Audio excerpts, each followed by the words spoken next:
안녕하세요. 저는 곧 40을 바라보고 있는 30대 후반 여성입니다.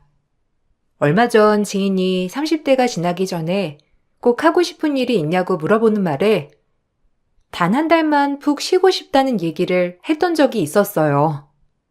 그동안 세월을 되돌아보면 정말 쉴 틈 없이 일을 했던 것 같은데요.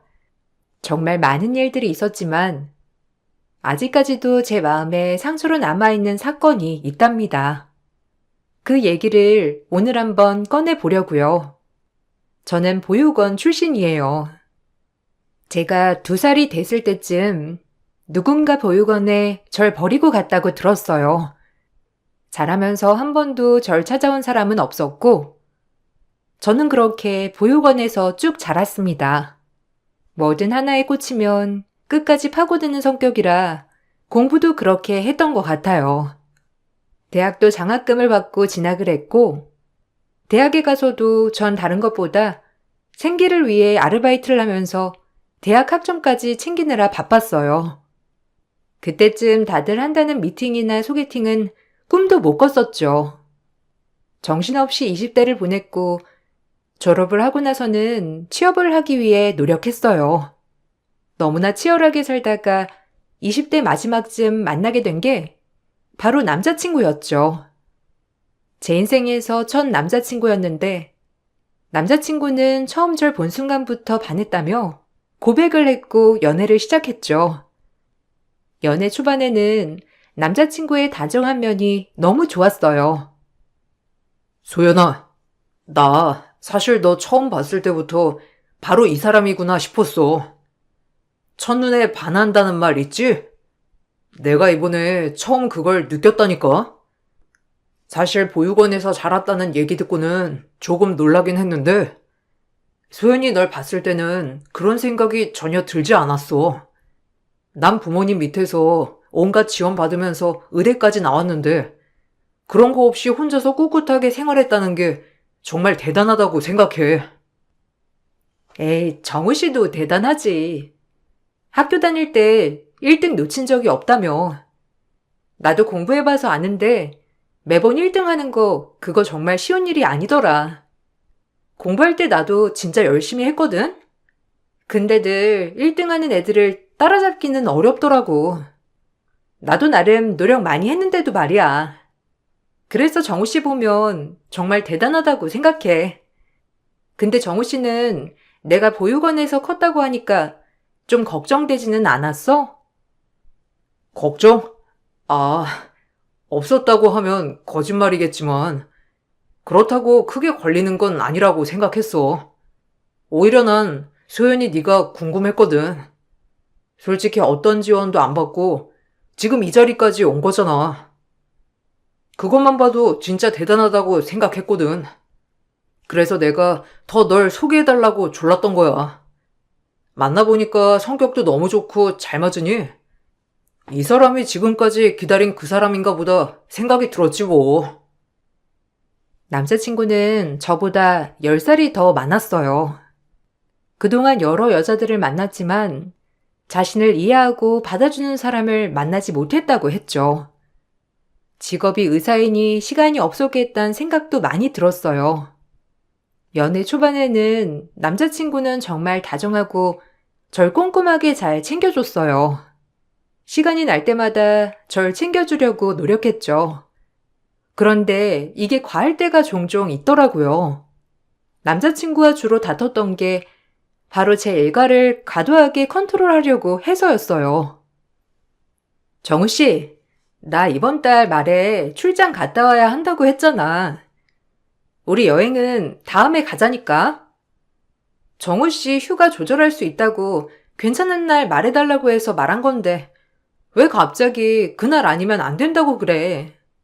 그럼 이번 휴가에는 따로 보내야 할 것 같아. 이번 출장 나한테 중요한 일이라서 미룰 수 없어. 거기다가 다른 사람한테 맡길 수도 없는 일이고. 그냥 여행은 다음에 가자. 거기는 직원이 너밖에 없어? 저번 달에도 출장 갔다 왔는데 또 이번 달에 출장을 가는 게 말이나 돼? 무슨 해외 출장을 그렇게 많이 가? 무슨 의사보다 더 바빠. 다른 직원한테 넘겨도 되는 거 아니야? 저번 달에 갔다 왔으면 이번 달에는 쉬고 싶다고 소연이 네 의견을 전달할 줄도 알아야지. 네가 다 괜찮다 괜찮다 하니까 회사에서도 너한테만 갔다 오라고 하는 거 아니냐고. 그런 게 어디 있어. 나 여기 자리까지 진짜 어렵게 올라왔어. 이번에 출장지도 내가 진행한 일들 때문에 잡힌 일정이고, 당연히 내가 책임자니까 내가 가야지. 벌써 여러 번 말했는데 또 그렇게 얘기하면 어떡해. 다음에 정호 씨 길게 쉴 때 같이 여행 가면 되는 거지. 너무 내 일정을 존중해주지 않는 것 같아. 지난번에도 정호 씨 일정 맞춰서 조절하느라고 내가 가야 하는 일을 동료한테 넘긴 적도 있었잖아. 근데 또 그렇게 하라고? 나는 네가 무리하는 거 같아서 그러지. 승진하는 것도 물론 중요한데 이번에 가족들한테 소개도 해주고 싶었는데 시간이 안 되니까. 원래 사랑하면 이렇게 되는 거야. 난 소연이 너랑 같이 시간 보내고 싶어서 스케줄도 조절하는데 너는 그러지 않은 거 보니 날 사랑하지 않는 것 같아. 남자친구는 제가 하는 행동이 마음에 들지 않을 때면 본인을 사랑하지 않는 거 아니냐며 말을 하곤 했어요. 사실 전 제 일을 정말 사랑했고 어린 나이에 승진도 빨리 했죠. 그 과정 속에서 사람들한테도 많이 치였고 일에도 많이 치일 만큼 쉽지 않았어요. 특히나 남자친구를 사귀고 나서 종종 이런 일들이 있을 때마다 난감하기도 했죠. 그래도 전 나름 일과 연애 사이에서 잘 조절하고 있다고 생각을 했어요. 전 제 일을 사랑하는 만큼 남자친구의 일도 존중해줬고 무슨 좋은 일이 있을 때마다 누구보다 축하해줬죠. 그렇지만 남자친구는 그렇지 않았던 것 같아요. 정우 씨, 나 이번에 승진했어. 출장 다녀오는 길에 얘기 들었어. 진짜 그동안 많이 꿈꿨던 일인데 이렇게 되다니. 나 진짜 꿈꾸는 것 같아. 오늘 너무 기분 좋은데 우리 축하 파티 할까? 정우 씨, 뭐 먹고 싶은 거 있어? 오늘은 내가 쏠게. 와, 너희 회사는 진짜 승진 잘해주는구나. 아유, 우리는 매일 환자에 치이고 업무에 치이는데 나도 일반 회사처럼 승진이나 좀 쑥쑥 됐으면 좋겠네. 쉴 틈 없이 바쁜데 회사 다니는 사람들은 퇴근하면 쉬잖아. 얼마나 좋아. 진짜 부럽다. 부러워. 정우 씨도 바쁘지. 그렇지, 그렇긴 한데, 그래도 나도 많이 노력했어. 나 엄청 바쁘게 보낸 거 정우 씨도 알잖아. 그냥 공짜로 이렇게 승진한 거 아니라니까. 아무튼 오늘은 좋은 날이니까 맛있는 거 먹고 기분 좋게 보내자. 그래. 소연이 너 승진한 거 진짜 축하해. 이참에 나도 병원 그만두고 일반 회사나 들어가 볼까? 나도 좀 쉽게 일하고 싶다, 진짜. 편안하게 그냥 나한테 맡긴 일만 좀 하면 되는 거고, 출퇴근 시간 딱 정해져 있고, 진짜 부러워. 병원 그만두고 회사 다니는 거 어떻게 생각해? 나 잘할 거 같지 않아? 남자친구의 일이 심리적인 부담도 크고 체력적으로도 힘든다는 건 알고 있었지만 그렇다고 제 일을 이렇게 평가한다는 게 너무 서운하기도 했어요. 남자친구 주변엔 거의 의사인 사람들이 대부분이었고 회사 생활을 하는 지인들은 별로 없었죠. 그래서인지 더 시선이 다를 수 있겠다는 생각을 하고선 넘어갔던 것 같아요. 남자친구가 나이가 있다 보니 저희는 결혼을 전제로 연애를 시작했는데 그래서 대화를 할 때면 결혼에 대한 얘기를 자주 나누곤 했었죠. 나는 결혼하면 바로 아이 낳았으면 좋겠어. 내가 뭐 은퇴 이런 게 딱히 정해져 있는 일은 아니지만 일단 지금 나이가 많으니까 주변에 보니 아이 낳으면 바로 엄마는 전업주부로 아이 키운다고 하던데 소연이 너도 잘할 수 있지? 어려운 건 우리 엄마가 좀 도와주면 되는 거고, 우리 엄마도 평생 전업주부셔서 살림 이런 거 배울 일 많을 거야. 엄마가 진짜 똑부러지시게 잘하시거든. 어? 나 결혼하고서도 계속 일할 생각인데? 아이 낳고선 뭐 잠시 쉴 순 있겠지만 그렇다고 계속 쭉 전업주부로 쉴 생각은 없는데. 정우 씨는 내가 일하지 않고 집에서 살림을 했으면 좋겠다고 생각해? 나는 지금 내 일이 좋고 앞으로 더 오래 하고 싶다고 생각하거든. 그래도 아이는 엄마가 키우는 게 좋지 않을까? 그냥 보통 집안들이 그렇잖아. 내가 돈을 적게 버는 것도 아니고, 소연이 네가 아무리 승진이 잘 돼서 높은 자리에 있다고 해도 의사만큼 버는 건 아니잖아. 그럼 당연히 좀 덜 버는 사람이 아이를 키워야 맞는 거지. 그래도 전업주부 하면 애 키울 때만 힘들지. 조금 키우고 나면 수월하잖아. 난 그래서 우리 엄마 편했다고 생각하는데? 전업주부가 쉽다고? 아니, 애 없이 살림만 하는 것도 아니고, 애도 낳고 살림도 해야 하는 거면 어떻게 쉬울 수가 있어. 그리고 나 혼자 살면서 살림해봐서 아는데, 그거 하나도 쉽지 않아. 하루라도 소홀히 하면 바로 엉망되고, 그렇다고 매일 한다고 일한 게 티나는 것도 아니고, 쉬운 일 아닌데 너무 쉽게 말하는 거 아니야? 남자친구는 나이가 많아서인지 생각 자체가 저희 또래답지는 않았던 것 같아요. 아이는 무조건 엄마가 키워야 하고, 아이가 클 때는 일을 하지 않고 오로지 아이만 봐야 한다고 생각을 했죠.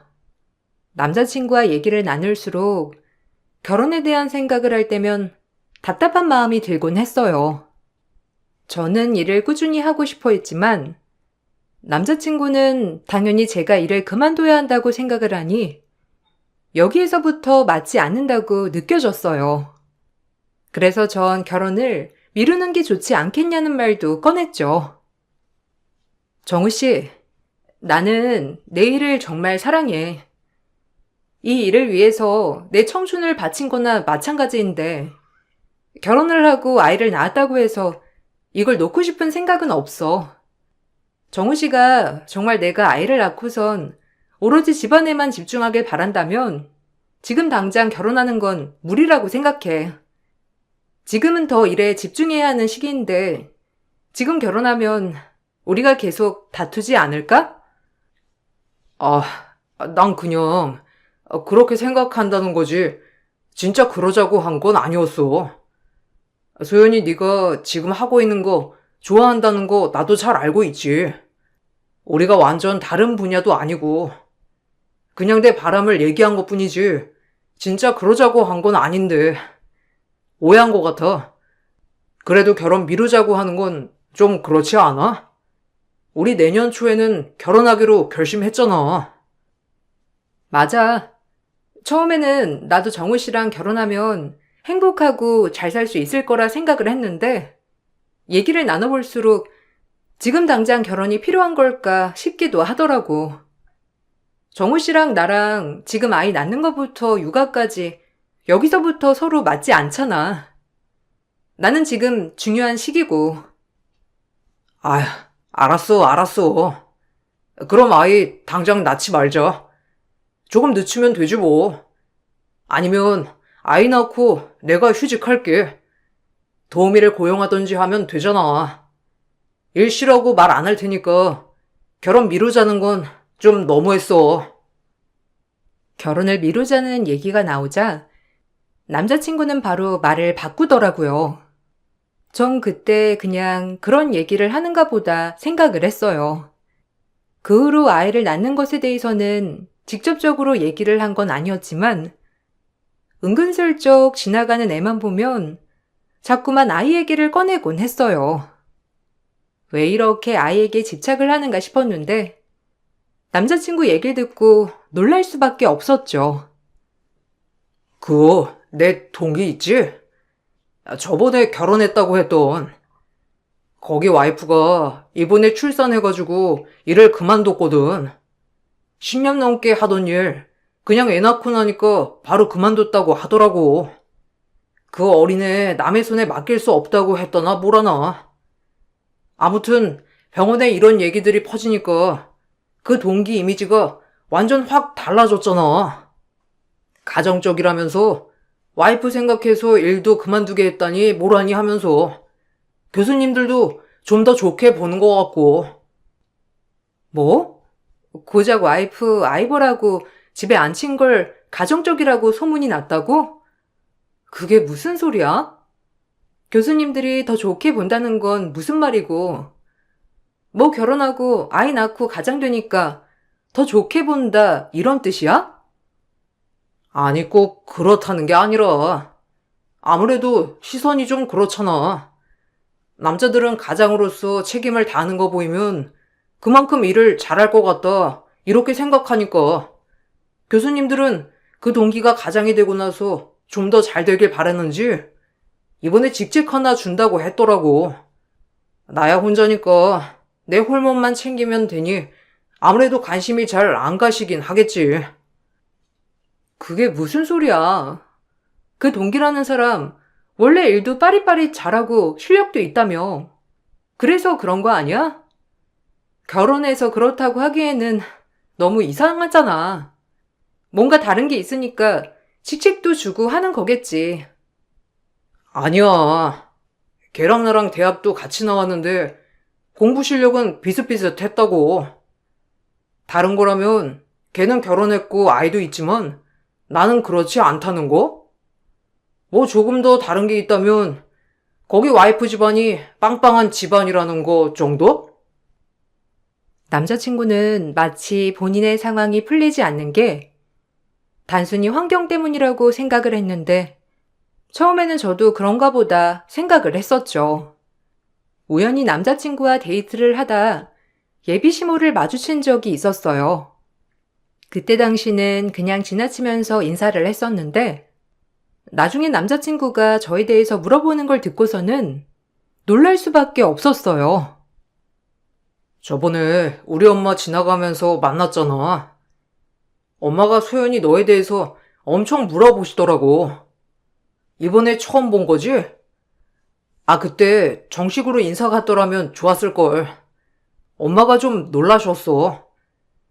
아, 내가 원래 엄청 화려하고 그런 사람들을 만나긴 했었거든. 우리 소연이는 좀 수수한 편이잖아? 그래서 이것저것 물어보셨는데 내가 잘 몰라서 대답을 못했거든. 아, 뭐 어떤 거 물어보셨는데? 그때 그냥 거의 인사만 하고 지나쳐서 날 제대로 못 보셨을 것 같은데.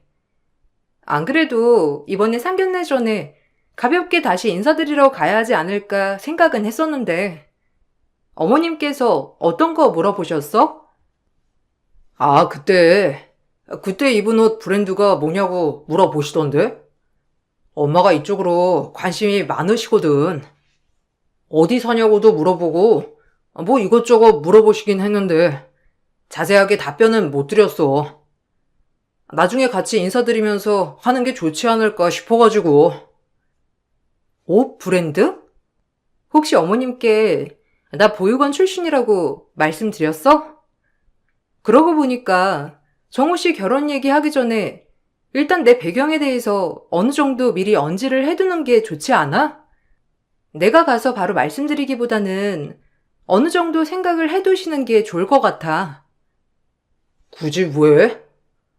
어차피 나중에 다 알게 될 거 좀 늦게 말하자.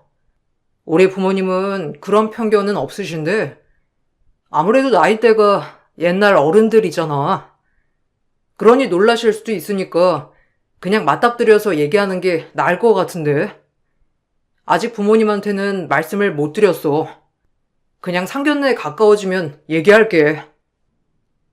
남자친구는 저에게는 제 배경에 대해서 전혀 신경을 쓰지 않는다고 했지만 본인 부모님에게는 제대로 말을 하는 것 같진 않았어요.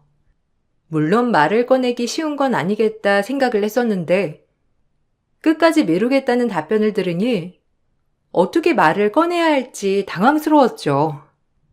한번 예비 시모를 마주친 이후로 그쪽 집안에서는 저에 대해 너무나 궁금해했어요. 그렇다고 남자친구가 속 시원하게 말을 해주는 게 아니었는지 종종 절 초대하겠다는 의사를 전달하셨죠. 소연아, 이번 주말에 일 바빠? 그냥 대충 마무리하고 우리 집에 가자. 엄마가 너 이번 주말에는 꼭 데리고 오래. 아무리 그래도 상견례 하기 전에 부모님 뵙고 인사는 해야 하는 거 아니냐고 해서 이참에 시간 내서 한번 다녀오자. 이번 주말에 엄마가 김장한다고 하셨거든? 가서 도와드리면서 점수도 좀 따고 그래. 엄마한테 잘 보이면 결혼 준비하는데 좋을 거야. 김장? 나보고 정호 씨 집 김장하는 날에 가서 도우라는 말이야? 나 그날 회사 일 때문에 갈 수도 없고 일이 없다고 하더라도 김장날에 가서 일하는 건 좀 아닌 것 같아. 아직 결혼한 것도 아니고 내가 굳이 가서 도와드려야 하나 싶은데. 왜? 너는 나랑 결혼하면서 시어머니랑 잘 지내고 싶은 마음이 없어? 미리 친해지고 그러면 좋잖아. 엄마도 며느리감 보고 싶어서 부르시는 건데 와서 좀 도와주면 더 좋지. 일 바빠도 이번에는 좀 빼서 가자. 엄마가 너 생각해서 수육도 한다고 하시고 김치도 준다고 하는데 한번 가면 얼마나 좋아. 남자친구는 상견례가 다가올수록 저에게 예비시댁과 교류를 시작하길 바랬어요. 그렇지만 저는 너무나 부담스러운 일이었죠. 매번 거절을 했지만 그럴 때마다 서운한 마음을 숨기지 않고 표현을 하더라고요. 한 번은 얼굴도 보지 않은 예비시모가 갑작스럽게 연락이 온 적도 있었어요. 나 정우 엄마야. 내가 어른이니까 말 놓아도 되지? 저번에 정우 통해서 김장하러 오라고 했더니 바쁘다고 못 온다며? 아니, 그래도 결혼까지 생각한다는데 한 번은 와서 인사도 하고 일도 좀 돕고 그러면 좀 좋니? 요즘 애들은 결혼식 하기 전까지 시댁에는 발걸음조차 안 한다곤 한다지만 그래도 한 번은 와야지. 이번 주말에는 바쁘니? 내가 뭐 물어볼 것도 있고. 안녕하세요. 안 그래도 한번 인사는 드려야 하는데 생각은 했었어요. 그런데 제가 일이 좀 바빠서 시간이 안 나서요. 정우 씨도 바쁘기도 하고 서로 시간 맞추려고 하니까 맞는 시간대가 없더라고요. 다음에 정우 씨 쉬는 날에 같이 시간 맞춰서 갈게요. 아니, 정우 쉬는 날 맞춰서 올 필요가 뭐가 있어? 어차피 우리가 궁금한 건 여자친구니까 한번 와서 인사하면 되는 거지 뭐. 어쨌든 불편하다고 하니 더 이상은 오라가라 안 하겠다만 너 이거 나한테 한번 찍힌 거야. 알지? 다음에 올 때는 제대로 갖춰와야 내가 점수 줄 거다. 얼굴도 못 본 예비 시모의 말은 너무나 당황스러웠어요. 결혼도 하기 전부터 이런다니 답답한 마음이 들었죠. 남자친구와의 결혼에 대해서 고민이 생겼던 이유는 이뿐만이 아니었어요.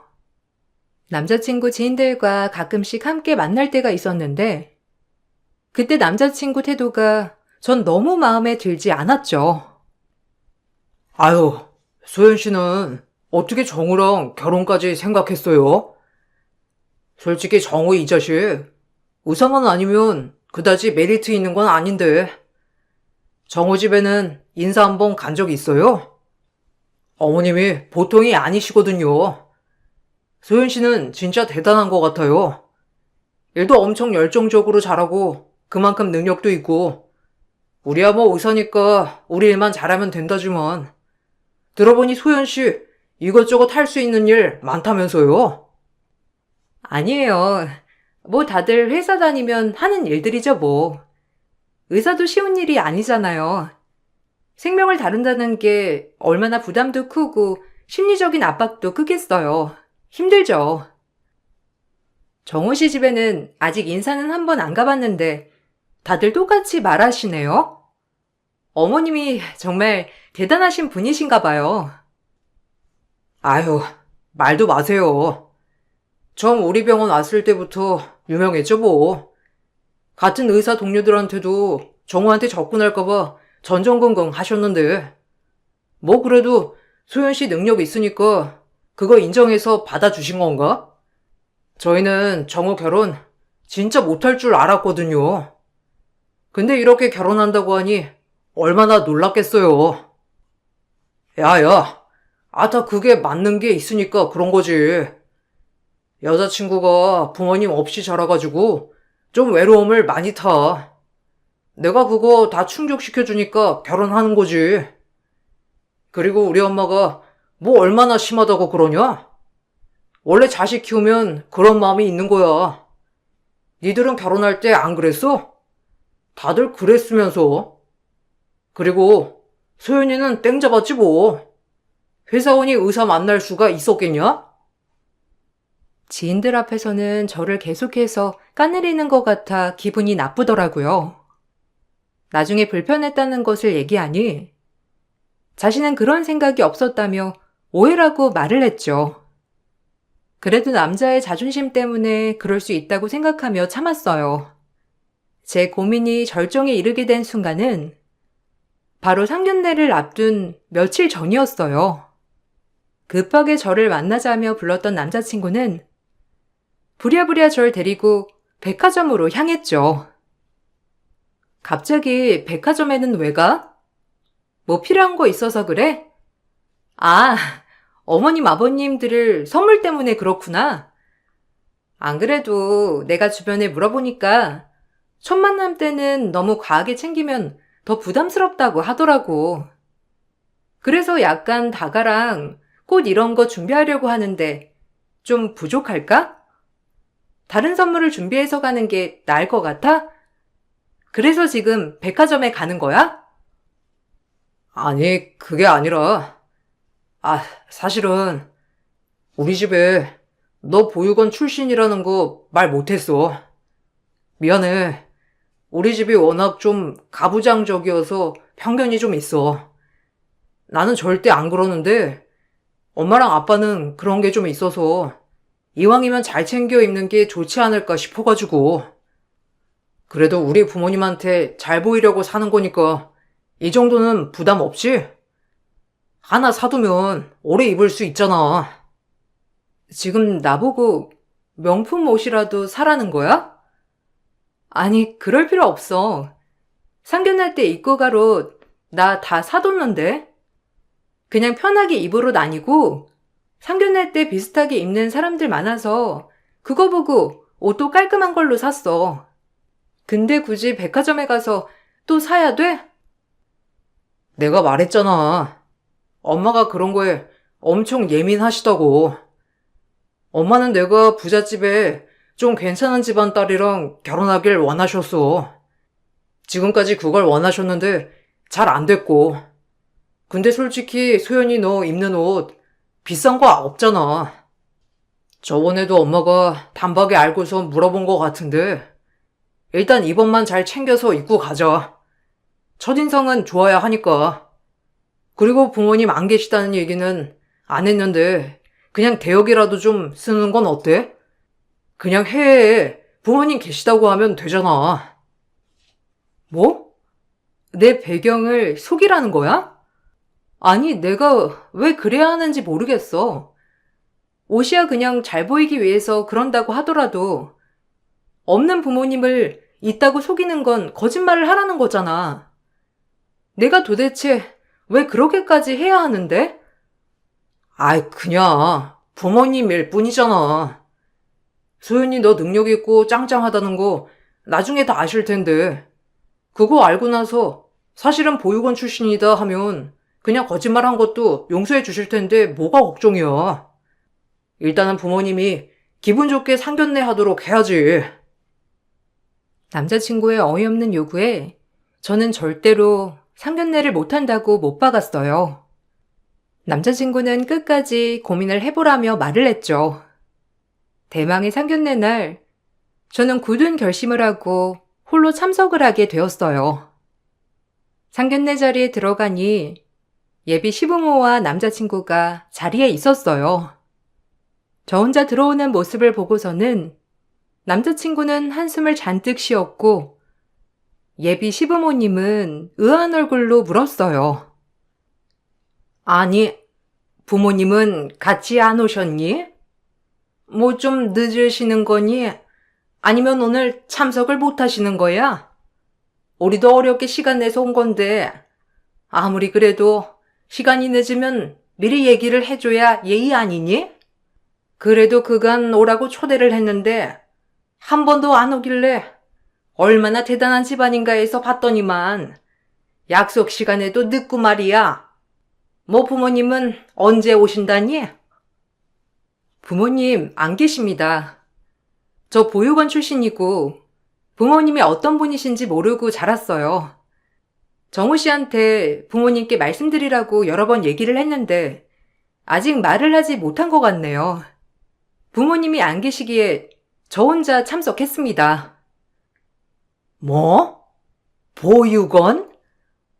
아니, 어미 아비도 없는 애가 감히 우리 아들을 만나? 그래 놓고서는 그동안 내 초대도 감히 거절을 해? 너 뭐하는 애야? 천한년이 의사들 꼬셔 양반되려 하네. 나 이 결혼 절대 허락해 줄 수 없어. 어디서 꼬리 흔들어서 귀한 우리 아들을 꼬셨네? 거기다가 부모 없는 게 뭐 자랑이라고 이렇게 당당하게. 뭐 애라도 가졌니? 그런 것도 상관없으니까 결혼은 없던 얘기로 하자. 정우 너는 어디서 근본도 모르는 애를 만나고 있어? 아빠가 다른 애 소개해 줄 테니까 저런 싹수 없는 애랑은 상종도 하지 말아라. 아무리 그래도 의사가 된 자식이 저런 애 하나 걸러내지 못하고 버릇없는 거 보니 부모가 어떤 사람인지 어떤 비 받았는지 딱 보이네, 딱 보여. 보육원 출신이라는 소식을 듣고선 예비 시모는 거의 혼절 직전이었죠. 당당한 제 꼴이 마음에 들지 않았는지 바로 제 머리채를 잡고선 뒤흔드시더라고요. 예비 시부와 남자친구가 옆에서 겨우 말려 진정이 되자 전 준비해둔 명함을 시모에게 건네었어요. 양반은 댁 의사들이 되고 싶어 하죠? 아마 제 자리 보고 뭐라도 콩고물 떨어지지 않을까 싶어서 붙어있는가 본데 아쉽게 됐네요. 당신 아들이 왜 부모 없는 고아에 이렇게 목매는지나 찾아보시고 머리채를 잡으셔야지. 여우는 내가 아니라 당신 아들이야. 뭐? 이게 무슨 말버릇이야? 근본도 없이 자라니 이 모양 이 꼴이지. 정우 너는 이런 애가 뭐가 좋다고 결혼까지 하겠다고? 넌 내 앞에서 무릎 꿇어도 안 되니 얼른 꺼져. 우리 집안 망신을 얼마나 시키려고. 망신은 댁들이 시키는 거겠죠. 당신 아들이 얼마나 교활하고 맹랑한 사람인지 이제야 알았네요. 그동안 제 뒷조사하느라 엄청 고생 많았겠네. 근데 어쩌지? 내가 다 알아버렸는데. 여우 같은 당신 아들도 이제 끝이야. 예비 시모는 제가 주는 명함을 보고선 기겁 발작을 했어요. 저는 예비 시부모가 살고 있는 건물주이기 때문이었죠. 사실 남자친구와 만나기 전에 제 친부를 찾았어요. 친부는 제 존재도 모르고 살고 있었는데 친모가 절 낳았다는 사실을 돌아가기 직전에 털어놓으면서 뒤늦게 아셨던 거였죠. 아무리 찾으려고 해도 찾을 수 없었던 저였지만 제가 나중에 뒤늦게 친부를 찾고자 유전자 등록을 하고선 만나게 되었어요. 그런데 이미 친부는 돌아가신 후였고 유일한 혈육이었던 제가 친부의 상속인이 되었고 친부가 가지고 있던 건물이 바로 제 재산이 되었어요. 얼굴 한번 본 적 없는 친부가 저에게 준 처음이자 마지막 선물이었어요. 남자친구는 사실 병원 내에서도 실력 없는 의사로 정평이 나 있었고 쫓겨나기 일보 직전이었던 상황이었어요. 그런데 본인 친가는 넉넉하지 못했고 개헌을 하기에도 어려웠죠. 자신들의 처지는 생각하지 않고선 주제 넘치는 며느리만 바라던 시모와 무능력한 시부, 실력 없는 의사 남자친구까지 엉망인 상황에서 연애하기에도 힘들었었는데 자신과 비슷한 처지, 아니 자신보다 더 좋지 않은 처지라 생각을 해 절 어떻게든 꼬셔 결혼을 할 수 있을 거라 생각을 했었던 것 같아요. 거기에서 그쳤다면 좋았겠지만 우연히 저희 집에 방문해 세금 내역을 보니 뭔가 있다 생각을 했던 모양이었어요. 그 뒤로 제 뒷조사를 한 거였죠. 소연아, 내가 다 해명할게. 나 진짜 너 사랑했어. 너랑 결혼하고 아이 낳으면서 오손도손 잘 사는 게 내 꿈이었다고. 난 네가 부자라서 결혼하겠다고 한 게 아니라 그냥 같이 살면 행복할 것 같아서 결혼하겠다고 한 거야. 뒷조사는 그냥 궁금해서 해본 것뿐이고. 그래서 요즘 자꾸 병원 나올까 개원할까 그런 얘기를 한 거였잖아. 당신네 부모 사는 그 건물에 비어있는 병원 자리 자꾸 언급했던 이유도 그것 때문이었어? 그래서 어떻게든 결혼이라도 해서 그 자리라도 차지해 보려고? 아니, 그게 아니라. 그래. 너랑 결혼하면 그 자리 그냥 내가 쓸 수 있겠다고 생각한 건 맞지만 솔직히 너도 결혼하기에는 좀 힘들잖아.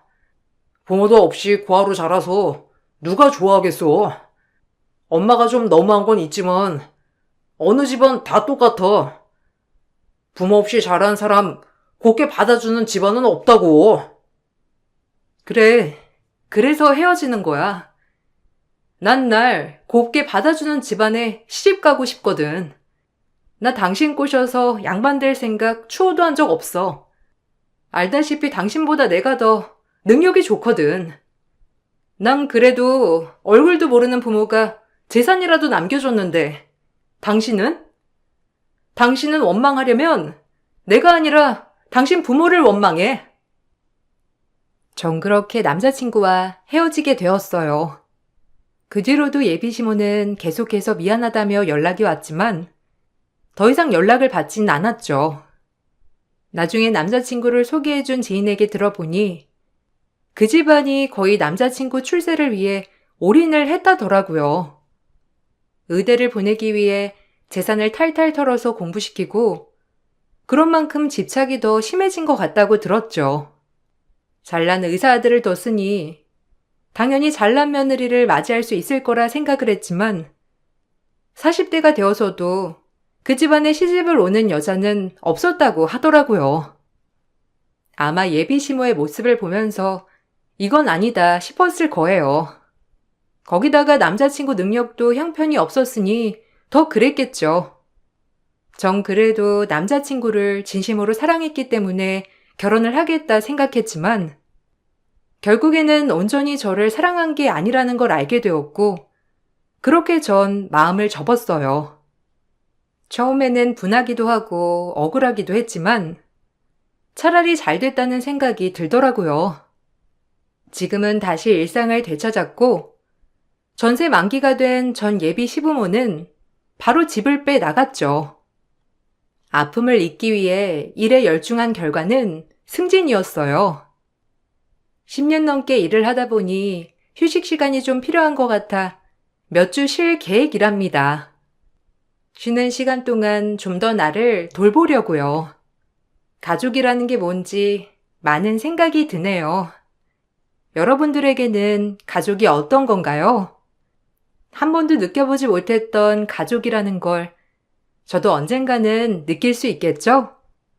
모든 분들이 어제보다 오늘이, 오늘보다 내일이 더 행복하시길 기원할게요. 안녕하세요. 저는 경기도 일산에 살고 있는 50대 여자입니다. 살다 보니 제가 사연을 신청하는 날도 오네요.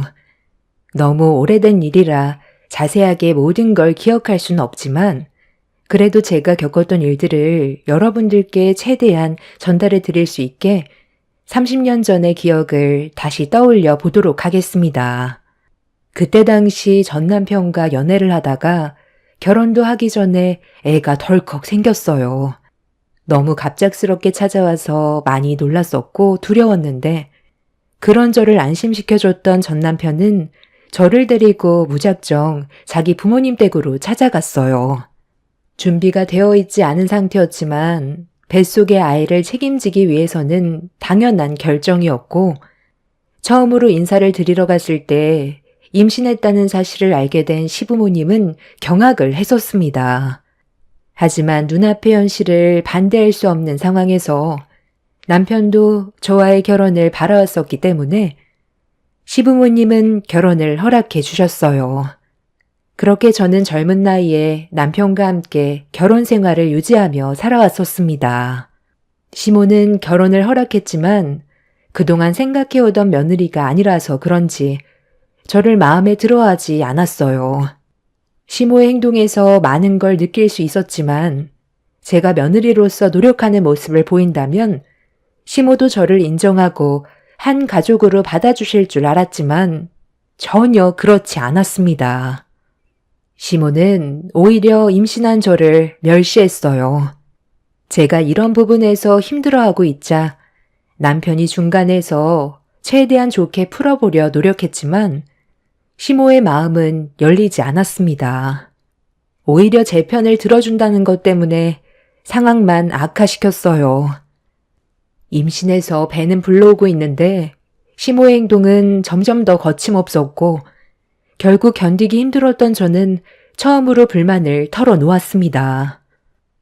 결혼을 허락하신 건 저를 며느리로 받아주신다는 거 아니었어요? 제가 홀몸도 아닌데 계속 이런 식으로 저를 함부로 대하시면 어머님 댁에 더 이상 오기 힘들어요. 누가 너보고 오라고 그랬어? 나는 내 아들만 있으면 되지. 너는 필요 없다. 내가 생각한 며느리는 어느 정도 체력이 있는 집안에 좋은 직업을 가진 그런 며느리를 원했던 거지. 너처럼 별 볼 일 없는 여자를 내 며느리로 받아들이고 싶지 않았었다. 네가 임신했으니까 봐주고 있는 거지. 임신 안 했으면 당장 머리채 잡아 내쫓았어. 별것도 없는 집안이 감히 내 아들을 넘봐? 너 솔직하게 말해봐라. 내 아들이 너랑 잠깐 만나고 헤어질 것 같으니까 일부러 임신한 거지? 생각하는 거 자체가 싸구려인데 내가 널 좋아하겠니? 여자가 몸이나 함부로 놀리고 결혼도 하기 전에 임신부터 했다는 게 얼마나 부끄러운 일인지 알아? 어머님, 저도 임신했다는 이유로 어쩔 수 없이 억지로 하는 것 같은 결혼을 원했던 건 아니었어요. 정식으로 인사드리고 제대로 된 절차 밟아 어머님께 인사드리고 싶었는데 이 사람이 갑자기 다가오는 바람에 저도 난감했지만 제가 사랑하는 사람이라 어쩔 수 없었다고요. 저만 잘못이 있는 것도 아니잖아요. 네가 무조건 잘못했다. 혼인 전에 임신은 무조건 안 되는 거였어.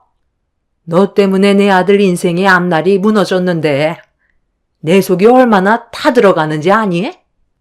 네가 인사 오기 전에 내가 그동안 며느리 삼으려고 밑작업 해뒀던 예비 며느리가 있었는데 내 아들과 이어주기도 전에 네가 임신을 해서 내 계획을 전부 다 망쳐버렸다고. 네가 아무리 노력해봤자 나는 너를 며느리로 인정해주지 않을 거니까 견디기 힘들면 내 아들과 이혼해라. 누가 이기나 한번 보자고. 엄마, 제발 그만 좀 해요. 제가 사랑하는 사람이 임신을 했으니까 당연히 책임져야 하는 거 맞는 건데 계속 이런 식으로 나오면 저도 더 이상 올 수가 없어요. 임신한 몸인데 집안일 시키고 잠깐도 쉬지 못하게 하면 제가 눈치가 보여서 도저히 이 집에 있을 수가 없다고요. 엄마는 제가 사랑하는 사람과 결혼했는데 좋게 받아줄 수는 없는 거예요? 결혼한 지 몇 달 되지도 않았는데 얼굴 볼 때마다 이러면 다음부터는 저도 진지하게 생각을 좀 해봐야 하겠어요. 너한테 할 말이 있으니까 잠깐 이리 좀 와봐라. 저런 여자랑 살면 한 번뿐인 인생 그냥 망치는 거야. 지금 제 얼굴에 도끼 있는 거 보면 모르겠니? 시모는 저와 남편의 결혼을 허락해 주었지만 저를 며느리로 인정해 주지는 않았어요. 시모는 결혼을 반대하려 했었는데 옆에 함께 계셨던 시부가 저를 며느리로 받아들여 주자 어쩔 수 없이 시부의 말을 따를 수밖에 없어 결혼을 허락해 준 거였죠. 아무리 마음에 안 들어도 뱃속엔 시모의 손주가 자라고 있는데 시댁이 갈 때면 그동안 손가락 하나 까딱하지 않고 밀어두었던 집안인들을 쉬지 않고 시켰습니다. 임신한 몸이라 안정을 취해야 되는데 저를 아껴주기는커녕 임신했다고 오히려 증오심만 더 잘하고 있었어요. 남편과 결혼한 지 몇 달밖에 되지 않았는데도 시댁에 가는 게 두려울 정도로 시모의 행동은 저를 너무 힘들게 만들었습니다. 그렇게 저와 한바탕 안 좋은 말들을 주고받다가 중간에 끼어든 남편과 대화 도중 저를 놔두고 시모는 남편을 데리고 방으로 들어가 버렸어요. 한참 동안 방에서 나오지 않고 대화를 하던 남편이 밖으로 나오자마자 저와 눈이 마주쳤는데 제 시선을 피하더라고요. 시모와 단둘이 무슨 대화를 했길래 제 시선을 피하는 건지 알아야 했던 저는 안 좋은 감정을 가진 채 집으로 돌아와서 남편과 대화를 이어나갔어요. 그런데 시모와 방에서 단둘이 했던 대화 내용에 대해 말을 해주지 않고 계속 피하기만 하더군요. 무슨 말이 오고 갔는지 저도 당연히 알아야 될 권리가 있기 때문에 집요하게 물어봤지만 끝내 아무 말도 듣지 못했습니다. 그리고 그날 이후 남편의 태도에 급격한 변화가 생기기 시작했어요. 저를 대하는 행동들이 전과는 많이 달랐고 저를 사랑하고 있다는 감정도 들지 않았었죠. 느낌이 좋지 않았던 저는 남편과 진지하게 대화를 이어나갔지만 이미 저에게 마음이 떠난 것처럼 차가운 말투로 대화를 차단시켰습니다.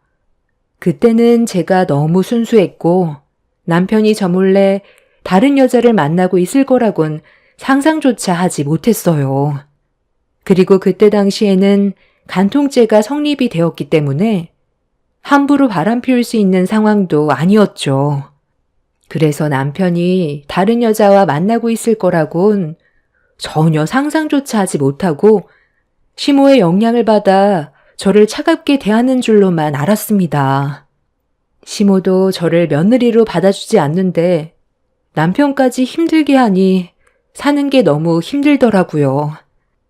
남편이라도 제 편에 서서 저를 지켜주려고 노력했다면 참고 버틸 수 있었지만 남편까지 저를 대하는 감정이 예전 같지 않자 정신적으로 너무 힘들었습니다. 스트레스도 많이 받았었고 제 선택이 잘못됐다는 걸 받아들이기 시작했죠. 남편은 저만 평생 바라본다고 했었는데 설 명절날 만삭이 되었을 때 시댁에서 명절 음식을 만들던 도중 한 여자가 양손 가득 선물을 들고 들어왔습니다. 처음 본 낯선 여자가 비음 섞인 목소리로 시모에게 애교를 부리며 다가오자 시모의 입에서 충격적인 말이 터져 나왔어요. 우리 새아가 오는데 많이 힘들었지? 배고플 텐데 서둘러 밥부터 먹자. 얘 철호야, 새색시 왔는데 방에서 뭐하고 있니? 빨리 나와서 반겨줘야지. 예, 너는 우리 새며느리가 좋아하는 꼬지산적 빨리 좀 붙이거라. 내 아들과 새로 결혼하게 될 며느리인데 너보다 능력 좋고 집안 좋고 인물 좋고 어디 하나 빼놓을 게 하나도 없다. 네가 임신했다고 해서 내가 그냥 두 눈 뜨고 보고만 있을 줄 알았어? 나는 내가 원하는 며느리를 데리고 살기로 결정했다. 뭐라고요? 이게 지금 뭐 하는 짓이에요? 제가 이 사람과 결혼까지 했고 법적으로 부부로 인정받았는데 어떻게 이런 짓을 할 수가 있어요? 저는 지금 곧 출산을 앞두고 있다고요. 이게 어떻게 된 거야? 당신 입으로 말해봐. 어머님 혼자 이런 결정을 내린 건 아닐 거 아니야. 당신도 이미 알고 있던 사실이었어? 나를 버리고 저 여자랑 결혼하기로 결정을 내린 거냐고. 왜 말을 못해? 오늘도 나한테 한마디도 하지 않더니 이런 문제로 내 얼굴을 쳐다보지 않았던 거야? 나는 그래도 며느리로서 할 도리는 하려고 만삭인데도 명절 음식 힘들게 만들면서 좋은 관계 유지해보려고 노력했었는데 당신은 나 말고 다른 여자와 만나고 있었어? 너를 우리 집안의 며느리로 들이기 싫어서 내가 그동안 밑작업 해뒀던 새 며느리를 내 아들한테 소개해줬는데 사진을 보자마자 첫눈에 반했다더라. 이래서 사람 일은 한 치 앞도 모른다는 거야. 네가 좋아서 결혼까지 했어도 남자들 마음이라는 게 원래 뒤돌아서면 바뀌거든. 너보다 모든 점에서 우월한데 네가 눈에 들어오겠니? 한두 번 만나게 해주니까 서로 눈 맞아서 결혼까지 결정 내렸다. 그러니까 너도 이제 그만 포기하고 내 아들과 여기까지만 해라. 당신 입으로 말해봐. 정말 나랑 끝낼 거야? 뱃속에 당신 아이가 자라고 있는데 어떻게 다른 여자와 새 출발하려는 생각을 할 수가 있어? 우리 애한테 미안하지도 않아? 나한테 뭐라고 그랬어? 평생 나랑 뱃속에 있는 아이 지켜주겠다며. 그 말 전부 거짓이었어? 몇 달 전에 어머님 방에서 당신이랑 한참 동안 대화 주고받던 날, 그때부터야? 당신이 나 좋다고 따라다녀 놓고 임신까지 시켜놨으면 끝까지 책임을 져야 하는 게 당연한 거 아니냐고. 왜 말을 못해? 그래, 당신 말이 맞아. 우리 엄마가 대화 좀 하자고 했을 때 나한테 사진 한 장 보여주더라고. 그런데 그 사진을 보기 전까지는 당신 옆에 있어주고 싶었고 뱃속에 있는 아이를 위해 열심히 살고 싶었거든. 그런데 엄마가 보여준 사진을 보자마자 나에게 새 출발할 수 있는 기회일지도 모른다는 생각이 들더라고. 우리 엄마 집에 올 때마다 얼굴 붉히는 모습 봐야 하고 우리 엄마가 당신 때문에 힘들어하는데 그 꼴을 평생 동안 보면서 살아야 한다고 생각하니까 자신이 없었어. 모든 걸 놓치고 싶지 않았는데 당신 편만 계속 들다가는 나를 낳아주신 엄마와 정말 연을 끊게 될지도 모른다는 안 좋은 상황들이 눈앞에 보이니까 자신이 없었다고. 나는 두 마리 토끼를 잡고 싶지. 한쪽으로만 치우쳐서 불안정한 삶을 살고 싶지 않아. 그래서 엄마의 부탁으로 만남을 가지게 됐는데 나와 너무 잘 맞더라고. 천생연분이라는 게 있다는 걸 그때 알 수 있었고 몇 번 더 만나면서 내 마음에 확신이 들더라. 당신과 불행한 삶을 사는 것보단 차라리 한 번 힘들어도 눈 딱 감고 내가 원하는 삶을 살기로 결정했어. 이게 내가 내린 선택이야. 이렇게 해야 당신이 나를 도와줄 것 같아서 수키 씨를 집으로 오라고 한 거야. 아, 그리고 쓸데없는 문제 일으키려 하지 말고 그냥 조용히 내 아들과 이혼 절차 밟아라. 내 말 무슨 뜻인지 알지? 괜히 간통죄로 고소한다고 시간 낭비하지 말라는 거야. 내가 나이가 몇인데 그런 거 하나 철저하게 준비하지 못할 것 같니? 경찰서 가서 내 아들과의 관계를 백날 떠들어봤자 네가 증명할 수 있는 게 뭐가 있니? 현장을 덮친 것도 아닌데 증거가 없잖아. 내가 왜 너한테 새 며느리의 얼굴을 보여준 줄 아니? 이거 받고 조용히 사라지라는 거야. 네가 아무리 발버둥 쳐봤자 간통죄로 처벌을 할 수가 없다. 내 아들과 새 며느리가 서로 결합한 현장을 덮쳐야 하는데 그게 말처럼 쉬운 일도 아니잖니? 이미 내가 다 알아봤다. 자, 여기 이거 받아라. 쓸데없이 일을 복잡하게 만들지 말라고 주는 위자료니까 이거 받고 다시는 내 앞에 나타나지 말거라. 저보고 지금 이깟 돈 받고 사라지라는 거예요? 제가 그렇게 순순히 이혼해 줄 것 같아요? 저는 끝까지 이혼 서류에 도장 찍지 않을 거예요. 저와 뱃속에 있는 제 아이가 받은 상처가 얼마나 큰데 이깟 돈으로 저를 내보낼 수 있을 거라고 생각해요? 그쪽도 참 할 짓 없나 보네. 생긴 건 멀쩡한데 남의 가정을 깨서 들어오고 싶었나 봐?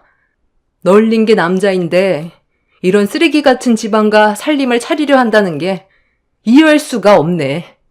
임신한 나도 이렇게 버려지는데 그쪽은 나처럼 안 버려질 줄 알아?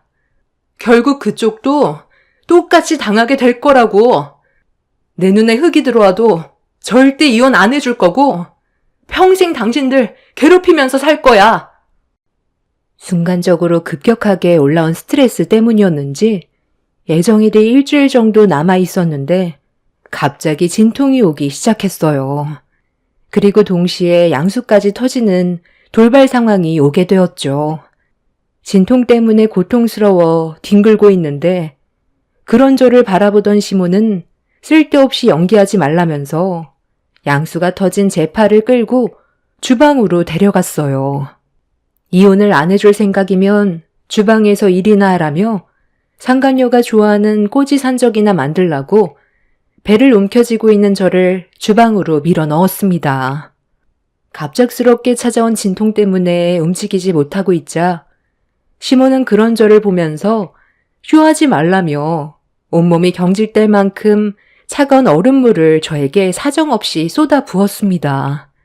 너무 놀라 비명을 지르며 괴로워하고 있는데 시모는 뱃속에 있는 제 아이도 저를 닮아 쇼 잘하겠다면서 힘들어하는 저에게 막말을 퍼부었어요. 그리고 그런 저를 바라보고 있던 남편은 보란 듯 옆에 있던 상간녀의 손을 잡아 보였습니다. 뱃속에 자기 핏줄인 아이가 있는데 다른 여자에게 마음이 뺏겨 진통을 겪고 있는 저를 도와주지 않고 있는 남편이 인간 같지 않았어요.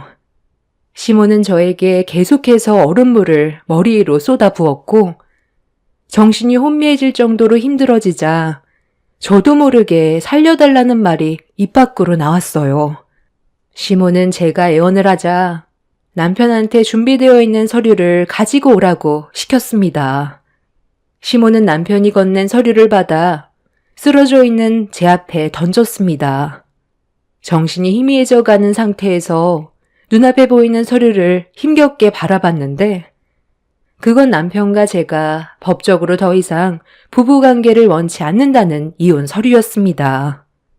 시모는 뱃속에 있는 아이를 살리고 싶으면 이혼 서류에 도장을 찍으라면서 제 앞에 인주를 밀어주었고 저는 일단 뱃속에 있는 아이부터 살리고 보자는 마음으로 피눈물을 흘리면서 이혼 서류에 지장을 찍게 되었습니다. 그렇게 엄청난 정신적 충격과 진통으로 인해 그 자리에서 정신을 잃었고 눈을 떴을 땐 이미 저는 병원에 있었어요. 저희 부모님은 눈물을 흘리고 계셨는데 제가 정신을 차린 모습을 보곤 아이 걱정부터 할까봐 수술로 뱃속에 있는 아이를 꺼냈다면서 무사하다는 말을 하셨습니다. 부모님도 어느 정도 상황을 알고 계신 듯 얼굴 표정이 많이 어두웠어요. 엄마는 제가 정신을 잃었을 때 한바탕 남편 뺨을 올리고 시댁을 뒤집어 놨다면서 다른 거 생각하지 말고 태어난 아이만 생각하라며 오열을 했습니다. 제가 정신을 잃고 있는 동안 시모가 엄마한테 위자료를 건네주었고 이혼 서류에 도장까지 찍었다면서 시댁에 있었던 일들에 대해 설명을 해준 것 같아 보였어요. 저희 부모님도 화가 머리끝까지 끌어올랐지만 저희 집안이 변호사를 선임해서 시댁을 상대로 고소할 만큼의 재정적 여유가 없었기 때문에 눈물을 머금고 현실을 받아들일 수밖에 없었습니다. 남편과 상간녀를 상대로 간통죄로 처벌을 하고 싶어도 증거물 하나 없었기 때문에 저희가 할 수 있는 건 역부족이었어요. 눈앞에 펼쳐진 현실이 너무 괴롭고 힘들었는데 세상 밖으로 나온 아이를 보게 되니 차라리 잘 됐다 싶더군요. 그런 쓰레기 같은 집안에서 아이를 키우며 사는 것보다 차라리 이혼하고 각자 갈 길 가는 게 오히려 아이한테도 좋을 것 같아 저는 그렇게 남편과 이혼을 진행하게 되었습니다. 저와 같은 연배이신 분들은 간통죄에 대해 어느 정도 아실 텐데요. 현장을 직접 잡는 게 쉬운 문제도 아니었을 뿐더러 카메라를 들고 쳐들어가서 모든 장면을 증거물로 남겨놔야 하는데 그게 쉬운 문제는 아니었고 그때 당시 간통죄는 무조건 2년 이하의 징역을 받기 때문에 남편은 저와 이혼하기 전까지 몸을 사렸습니다. 제가 할 수 있는 건 그 인간이 상간녀와 바람 피웠다는 걸 입증해서 위자료를 받아내야 했었는데 그게 말처럼 쉬운 문제는 아니었어요. 이제 막 태어난 아이를 키워야 하는데 남편이 상간녀와 간통죄를 저지르는 현장을 잡기 위해 쫓아다닐 수도 없는 노릇이었습니다. 그 인간들 때문에 제 시간을 버리는 것보다 차라리 아이 키우는데 집중하는 게 좋을 것 같아 저는 몸이 회복이 된 후로 시댁에 찾아가 보란 듯이 주방에 있던 시모와 상간녀에게 재래식 화장실에서 본 똥물을 냅다 뿌렸어요. 법적으로 처리할 수 없다면 이렇게라도 대갚아줘야 속이 후련할 것 같았거든요. 그렇게 저는 진작에 시모에게 받았던 위자료 1,000만 원으로 마무리 지었습니다. 시모도 제가 귀찮게 물고 늘어지는 걸 원치 않았는지 더 이상 연락도 없더군요. 저희 집안은 금전적인 여유가 많지 않았기 때문에 1,000만 원도 소중했었고 그렇게 남편한테 받은 배신을 깔끔히 잊고 털어버리고 살았습니다. 언젠가 다시 만나게 되면 제 딸이 성공해서 멋진 인생을 살고 있는 걸 보여주고 싶었어요. 그래서 이악 물고 제 딸을 위해 정말 열심히 땀 흘리며 살았습니다. 저에게 더 이상의 결혼은 없었어요. 과거에 남편과 시모에게 받았던 치가 떨리는 상처 때문에 새로운 시작을 하고 싶지 않았습니다. 제 딸만 바라보며 살고 싶었고 그렇게 앞만 보며 달려오다 보니 어느새 저는 20대에서 50대가 되어버렸지만 그동안 살아온 삶에 대해 후회하지는 않았어요. 딸과 열심히 노력한 결과 좋은 성과를 거둘 수 있었거든요. 앞만 보며 달려온 삶이 정말 힘들었지만 그래도 원하던 바를 이루게 되었다는 거에 뿌듯함을 느낄 수 있었고 성공한 제 딸의 모습을 보면서 여유도 가질 수 있었습니다. 그렇게 딸과 함께 행복한 인생을 살아가고 있었는데 어느 날 눈앞에 예상치 못한 상황이 펼쳐졌어요. 그동안 바쁘게 살아오면서 머릿속에 잊혀졌던 과거의 일들이 다시 떠올랐고 저와 마주친 그 인간들도 많이 놀랐는지 당황스러워하고 있었습니다. 그런데 상황이 예전과는 많이 달라져 있더군요. 당신 맞지? 아니, 이런 데서 당신을 보게 될 줄 몰랐는데. 정말 오래간만이네. 그동안 어떻게 지냈어? 아직도 그때의 얼굴이 그대로 남아있네. 우리가 다시 얼굴 본 게 한 30년 만인가? 그런데 어디가 아파서 온 거야? 겉모습을 봤을 땐 그렇게 안 보이는데 여기에 누가 입원해서 병문안 온 건가? 나는 오늘 어머니 약 받으러 왔거든. 여기 병원에서 지어준 약이 그래도 어느 정도 효과는 있어서 항상 약이 떨어지면 오고 있어. 보다시피 우리 어머니가 많이 안 좋으셔. 어머니, 기억 안 나세요? 기억이 왜 안 나? 전염 때문에 우리 집안이 아주 풍비박산 났는데 내가 전염만 생각하면 아직까지도 자다가 벌떡 일어난다고. 꿈에서도 마주치고 싶지 않은 얼굴인데 여기에서 만나게 될 줄 누가 알았겠어? 병원에서 나올 때까지만 해도 그래도 기분이 나쁘진 않았는데 전현 얼굴을 30년 만에 다시 보게 되니 그때 일들이 다시 떠오르는구나. 첫 바늘을 잘못 깨는 바람에 내 아들이 지금도 혼자 살고 있다. 여자만 만나면 그년들이 우리 아들 등쳐먹고 돈만 빨아먹고 가서 지금까지 혼자 살고 있다고. 30년이 지났는데도 그 성격은 아직도 그대로네요. 반가운 얼굴도 아닌데 서로 말 섞을 필요도 없잖아요.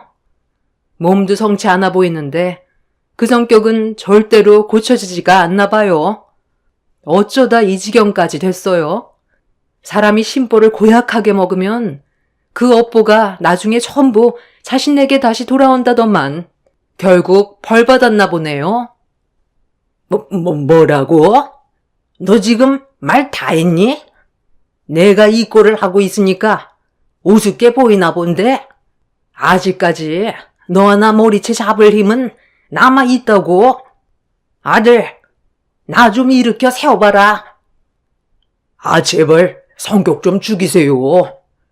언제까지 저 사람 원망하면서 살 거예요? 벌써 30년이나 흘렀다고요. 저 사람 내친 게 누군데요? 저랑 어머니잖아요. 내가 그때는 정말 미안해. 너무 철이 없었던 것 같아. 당신한테 씻을 수 없는 상처를 안겨준 거에 대해 나도 정말 후회 많았어. 당신 내쳤을 때 옆에 있었던 그 여자는 나랑 결혼할 줄 알았는데 마음이 싹 바뀌어선 더 능력 있는 남자가 접근했다고 나를 버리더라고. 결국 당신이랑 이혼하고 그 여자한테까지 버림받았는데 우리 어머니가 또 다른 여자와 선자리를 만들어줘서 관계를 잘 이어나가다가 결정적일 때 결혼의 문턱까지 가지는 못하더라고. 무슨 이유 때문인지 모르겠는데 만나는 여자한테 물질적으로 퍼줘도 결국 결혼은 할 수 없었어. 그리고 우리 어머니 건강에도 문제가 생겨서 결혼은 아예 꿈도 못 꾸게 되었지. 당신도 보면 우리 어머니가 많이 심각하다는 걸 알 거야. 이게 희귀병이라는데 벌써 20년 가까이 앓고 있거든. 후천성 스포성 표피 박리증이라고. 온몸에 물집이 잡혀서 피부가 벗겨지고 완치가 불가능한 병이래. 처음에는 손이나 발에 조금씩 물집이 잡히던 게 어느 순간부터 온몸 전체로 올라오길래 단순히 넘길 문제가 아닌 것 같아 큰 병원을 찾아갔는데 희귀병 진단을 받게 된 거야. 그리고 지금까지 물집이 터지고 피부가 벗겨졌다가 다시 아물고를 반복하고 있어. 요즘에는 어머니의 건강이 많이 약해지면서 좀처럼 회복이 되지 않고 병이 더 악화되고 있는 중이야. 이런 삶을 살고 있는데 어느 누가 나랑 결혼을 하겠어. 다 내 업보인 거지. 엄마, 오늘은 일찍 왔네요. 저 아직 예약 환자가 몇 분 더 있어서 좀 더 기다려줘야 할 것 같은데 괜찮죠? 요즘 피부질환 문제로 환자분들이 너무 많아서 정신이 하나도 없어요. 한 1시간 정도면 끝날 것 같은데 그때까지 저기 좀 앉아 계세요. 안녕하세요. 아직 안 가셨네요? 엄마랑 아는 분이셔? 내 담당 환자분이시거든. 요즘 할머님이 건강이 많이 안 좋아지셔서 약이 잘 듣지 않는다고 새롭게 처방받고 싶다고 하시길래 다시 내원하신 거거든요. 그 약 드시면 좀 더 괜찮아지실 거예요. 잠깐만. 방금 뭐라고 했어요? 이 사람한테 엄마라고 했어요? 아니 그럼 설마 윤 선생님이 당신 딸이라는 거야? 그럼 윤 선생님이 내 딸이라는 거라고? 무슨 말 하는 건지 모르겠네. 내 딸은 원래부터 아빠라는 존재가 없었어. 30년 전에 뱃속에 있던 내 딸과 나를 버렸잖아. 나는 아직까지도 양수가 터졌던 그날을 잊지 못해. 저 마귀 같은 인간이 나한테 얼음물을 퍼붓고 있을 때 비명 지르며 고통스러워하고 있는데 그런 모습을 보면서 당신은 내 언녀 손을 잡았잖아. 그때 시간을 더 지체했다면 내 딸은 세상 밖으로 나오지도 못하고 떠날 뻔했었다고. 그런데 어디서 지금 내 딸이라는 말을 함부로 입에 담는 거야? 소연아, 환자분들 기다리시겠다. 얼른 들어가봐. 그럼 내가 몇 년간 소녀한테 약을 받아 먹었던 거였어? 어쩐지 어디서 많이 본 것 같은 얼굴이던데 내 아들과 닮아서 그렇게 보였던 거구나. 전시모의 눈빛이 갑자기 변하더니 눈물을 흘리면서 제 딸의 손 좀 잡아보겠다며 그동안 그리웠다고 쇼를 하고 있었습니다. 좀 전까지만 해도 제 딸이 어떻게 살고 있는지 물어본 적도 없으면서 제 딸이 단 명찰과 의사 가운을 보자마자 태도가 180도 바뀌어 버렸어요. 그런데 제 딸은 그런 전시모와 전 남편의 태도를 상당히 불쾌하게 생각하고 있었습니다. 제가 그동안 어떻게 살아왔는지 제 딸이 전부 들어왔기 때문에 좋은 감정은 없었고 그날 이후 전시모의 진료를 거부하기로 결정을 내렸습니다. 전 남편과 전시모는 제 딸이 지어주는 약을 받아야 한다고 했지만 다른 병원 가보라면서 더 이상의 진료를 받지 않겠다며 확고한 태도를 보였습니다. 제 딸의 단호한 모습에 전 남편과 전시모는 거품을 물며 아비규환되었고 살려달라며 울부짖었지만 제 딸은 조금의 감정도 흔들림 없이 등을 보였습니다. 전시모와 남편은 그제야 자신들이 저지른 과거에 대해 저에게 용서를 구했지만 이미 30년 이상이나 지나버린 과거의 아픈 기억을 용서받기에는 시간이 너무 많이 지나왔었고 그동안 힘들게 살아왔던 저와 제 딸이 용서의 한마디로 해결될 수 있는 문제가 아니었습니다. 30년 만에 그 인간들을 다시 만나게 될 줄 꿈에도 몰랐지만 상황이 180도 바뀌게 되자 무릎까지 꿇고 살려달라고 비는 게 참 한심했습니다.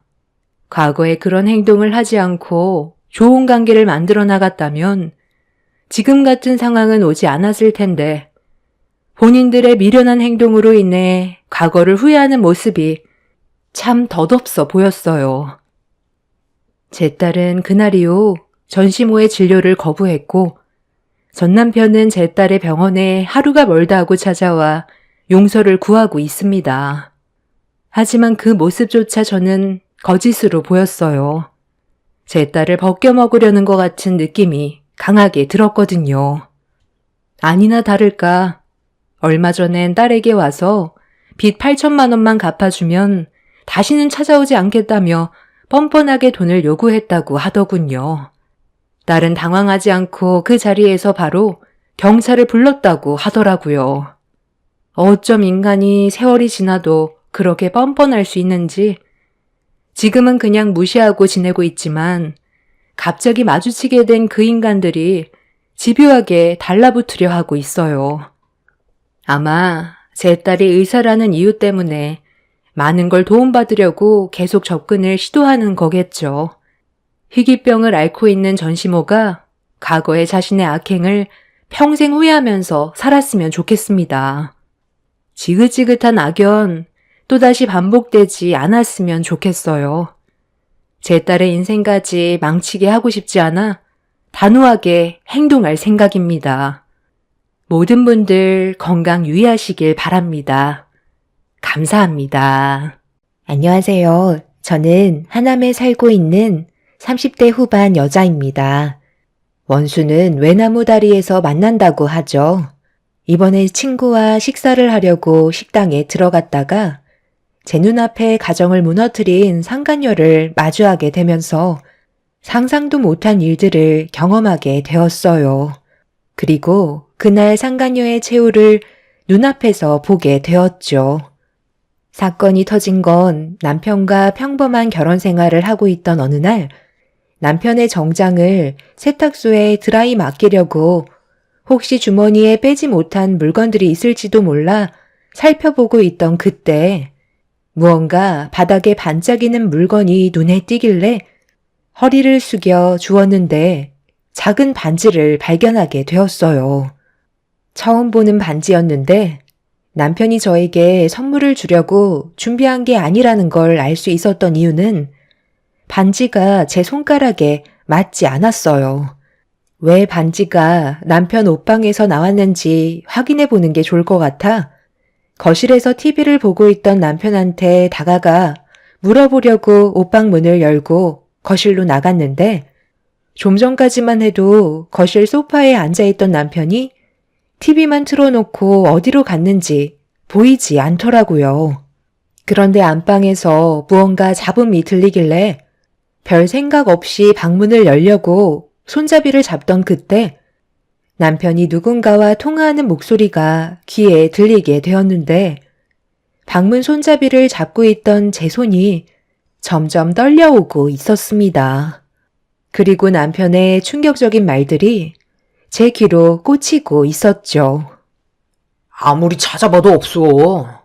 당신이 말한 것도 다 뒤져봤는데 보이지가 않아. 그 사람이 만약에 반지를 찾았다면 분명 성격상 나한테 물어봤을 거야. 그럼 나는 그냥 주웠다고 대충 둘러댔을 텐데 보석함에도 없는 걸로 봐선 그 사람도 반지를 찾은 것 같진 않아. 나한테 없는 게 확실한 것 같아. 그러니까 잘 끼고 있었어야지. 손을 씻는다고 그 반지를 하필 정장 주머니에 넣으면 어떡해? 꽤 비싼 돈 주고 샀던 반지였는데. 뭐 어쩔 수 없지. 다시 하나 사줄게. 일단 그 사람 옷방에서 나올 것 같거든? 내가 여기에서 괜히 보석감 뒤지고 있는 거 들키기라도 하면 쓸데없는 오해를 받게 되니까 나중에 다시 연락하자. 나도 당연히 보고 싶지. 주말인데 나는 당신한테 가고 싶지 않겠어? 이따가 친구가 술 한잔 하고 싶어 해서 잠깐 나갔다 온다고 핑계 대면 되니까 조금만 기다려줘. 그래, 알았어. 최대한 빨리 가도록 할게. 나야 당연히 자기를 더 많이 사랑하지. 이따가 저녁에 만난 김에 커플 반지나 다시 보러 가면 되겠다. 결혼 8년 차였지만 남편의 이중 생활을 전혀 모르고 살아왔던 저는 너무 큰 배신감에 온몸이 굳어버렸고 그 자리에서 빨리 벗어나야 하는데 몸이 말을 듣지 않을 정도로 충격을 받았는지 결국 거실 방문을 열고 급하게 나오는 남편과 눈이 마주쳤습니다. 제 얼굴을 보자마자 못 볼 걸 본 사람처럼 경기를 일으키며 뒤로 나자빠졌고 남편과 마주하는 순간 제 눈에서는 눈물이 흐르고 말았어요. 제가 아무 말도 하지 않고 눈물을 흘리면서 뒤로 넘어진 남편을 노려보고 있자 천천히 몸을 일으켜 세운 뒤 난처한 얼굴로 저에게 다가오길래 반지를 쥐고 있던 손을 주먹을 쥐고 남편의 얼굴을 향해 올려버리고 말았습니다. 당신 갑자기 왜 그래? 무슨 일이 있는 거야? 예고도 없이 내 얼굴에 손을 대면 어떡해? 이가 다 나가는 줄 알았잖아. 여자가 무슨 손이 왜 이렇게 매워? 그래? 그럼 이 반지는 어떻게 설명할 건데? 당신이 좀 전에 통화했던 여자와 함께 맞췄던 커플 반지 어떻게 해명할 거냐고. 이거 찾겠다고 내 보석함까지 뒤져? 그리고 뭐라고? 나보다 그 여자를 더 사랑한다고? 언제부터였어? 그 여자랑 만나고 있던 게 언제부터였냐고. 서로 반지를 주고받을 정도로 아주 애틋한 사이였는데 내가 중간에 끼어 있어서 지금까지 어떻게 버티고 살았대? 엄청 이혼하고 싶었던 거 아니야? 이게 뭐라고 시간을 낭비하면서 이중생활을 했냐고. 내 8년의 시간 어떻게 책임질 거야? 그 여자 당장 내 눈앞에 데려다 놔. 왜 말을 못해? 당신이 계획했던 것과는 다른 전개로 흘러가서 당황했니? 그 반지는 말 그대로 커플 반지야. 그냥 연애만 하는 사이라고. 그 이상도 아니야. 당신과는 전혀 다른 존재의 여자라는 거야. 그냥 내 인생의 기분 전환용이라고 생각하면 된다고. 나는 가정을 깨고 싶은 마음이 없었고, 그냥 지금의 생활을 유지하면서 생활의 활력을 다른 곳에서 얻고 싶었을 뿐이야. 남자들은 원래 딴주머니 하나씩은 다 차고 있어. 그래야 결혼 생활을 유지할 수 있는 거라고. 사람이 살다 보면 가끔 일탈도 필요한 법이야. 세상이 정해놓은 규칙에 얽매여서 살아가는 삶이 얼마나 지루하고 재미없어. 어느 정도의 자극적인 요소는 분명 필요한 거고, 나는 그걸 실행에 옮겼을 뿐이야. 맨날 김치만 먹으면 얼마나 맛이 없어? 가끔 기분 전환 겸 외식도 하잖아. 그것처럼 나 또한 당신한테 얻지 못하는 걸 그 여자한테 채우고 있는 거야. 가정은 깨고 싶지 않고 새로운 연애는 하고 싶은데 어떡해? 그래서 8년의 결혼 생활 동안 단 한 번도 당신한테 걸리지 않았던 거야. 나는 원래 철저한 사람이거든. 그럼 나랑 결혼하고 그 여자랑 8년의 시간 동안 따로 연애하면서 만나고 있었던 거야? 5살 된 당신 아들 앞에서 부끄럽지도 않니? 정말 정신 나갔구나. 무슨 연애를 8년이나 만나? 그건 결혼 생활하는 거나 마찬가지잖아. 8년 동안 수도 없는 여자들과 만나왔었지. 어차피 이렇게 된 거 솔직하게 얘기하는 거야. 당신이랑 함께 살면서 지금까지 수십 명은 만난 것 같은데, 지금 만나고 있는 그 여자와는 꽤 잘 맞아서 제일 오래 만나긴 했네. 한 3년 정도 됐어. 나는 당신을 사랑하고 있는 지금의 내 마음 조금도 변하지 않았어. 그러니 지금 생활 그대로 유지하도록 하자. 당신은 지금까지 결혼 생활 충분히 만족하면서 지내고 있었잖아. 방금 일어난 일들은 그냥 꿈 꿨다 생각하고 머릿속에서 잊어버려. 내가 좀 더 당신한테 관심 가져주고 앞으로 좀 더 사랑을 줄 테니까 지금 우리의 관계 무너뜨리지 말자. 행복을 유지하는 건 별거 없어. 알아도 모르는 척 사는 게 제일인 거야. 안 좋은 결과를 가져오고 우리가 이혼해봤자 좋아질 건 아무것도 없다고. 이제 5살밖에 안 된 민준이가 우리 이혼하면 얼마나 마음이 아프겠어. 나는 당신이 현명하게 생각해줬으면 좋겠어. 난 당신 믿어. 알지? 남편은 이기적인 것도 모자라 자기 합리화를 시키며 이혼을 하면 제가 손해본다는 식으로 설명하고 있었습니다. 너무 화가 난 저는 결혼 이후 처음으로 남편을 밀치고 얼굴에 손을 올리면서 인생 최악의 순간을 맞이하고 있었죠. 8년의 결혼 생활 동안 저희 부부는 남들과는 다르다고 생각했었어요. 잠깐 주위를 살펴보더라도 바람 때문에 이혼하는 가정들이 꽤 있었는데 저희 부부는 절대 그런 일이 없을 거라는 착각 속에 빠져 살아왔던 거였죠. 그날 평생 동안 흘릴 눈물을 전부 다 쏟아내었고 남편은 그런 저를 보면서 지금의 가정을 깨서 아이한테 아픔을 주지 말라며 이런 와중에 상간녀와 만나기로 한 약속에 늦겠다며 준비를 하고 있었습니다. 그 사람은 정말 안 되겠다 싶었고 결혼하고 나서 처음으로 이혼을 결심하게 되었습니다. 상간녀에게 가기 위해 급하게 현관문을 나서려는 남편에게 그녀에게 가는 순간 무조건 이혼이라고 얘기했지만 남편은 이미 귀를 닫았는지 더 이상 아무 말도 하지 않았어요. 결국 이 문제로 저희 부부는 위기가 찾아오게 되었고 양가 집안에서는 남편의 충격적인 행동 때문에 휘청거릴 정도로 난리가 나고 말았습니다. 저희 부모님은 8년 동안 저를 속이고 상당히 많은 여자들을 만나왔었다는 거에 용서할 수 없다며 당장 법적인 소송에 들어가겠다고 엄청난 난리를 치셨어요.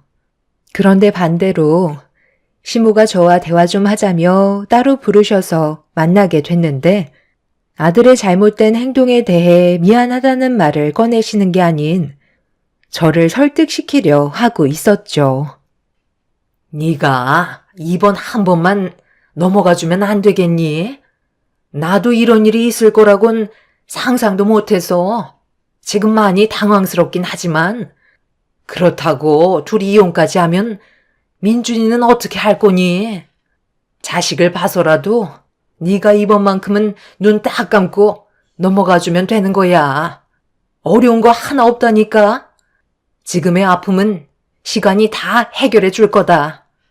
내가 그동안 말을 안 했었는데 너희 시아버지도 예전에 잠깐 눈을 돌린 적이 있었어. 그때 당시 나도 며느리 너처럼 정말 큰 상처를 받았었지. 그런데 눈앞에 아무것도 모르고 있는 내 자식들이 나를 보면서 해맑게 웃고 있더라고. 그런 애들한테 아빠 없는 자식을 만들어주고 싶지 않았다. 너희 시아버지도 그날 이후 다시는 바람을 피우지 않았고 시간이 지나다 보니 어느새 머릿속에서 희미해져 이제는 그때의 기억이 떠오르지도 않는다. 너도 마찬가지야. 시간이 지나다 보면 분명 지금의 상황은 기억 속에서 사라질 테고 그 사이 민준이는 안정적인 가정에서 잘 살아갈 수 있을 거다. 내 아들도 며느리니가 아파하는 모습을 보고 많이 힘들어하고 있는 것 같다. 남자들은 원래 한 번씩은 바람을 경험하는 것 같더라고. 2번 다시는 이런 일 없게 할 테니까 너도 이제 그만 화 좀 가라앉히고 민준이 생각해서라도 마음 돌려주면 안 되겠니? 이런 사건이 터지기 전에 우리 정말 좋았잖아. 그렇게 해줄 수 있는 거지? 그러니까 어머님께서 하신 말씀이 남자들은 원래 바람을 피우기 때문에 그냥 그러려니 하고 넘어가면 된다는 거예요? 제가 상처를 받든 말든 그건 중요하지 않다는 건가요? 남자는 되고 왜 여자는 안 되죠? 제가 힘들어할 거라는 걸 알면서도 걸리기 전까지 계속해서 바람을 피웠다는 건 문제가 있는 거죠. 그런 상황들을 즐기고 있었던 거잖아요. 그리고 가정을 깨버린 아빠가 민준이한테 뭘 가르칠 게 있겠어요. 저는 이혼 진행할 거고 그 사람과는 그만 끝내도록 하겠습니다. 시모는 한 번만 다시 생각해달라며 애원하셨지만 저는 이미 마음을 굳힌 상태였어요. 남편은 양가 집안이 초토화가 되어 가는데도 상간녀를 지속적으로 만나고 있었습니다.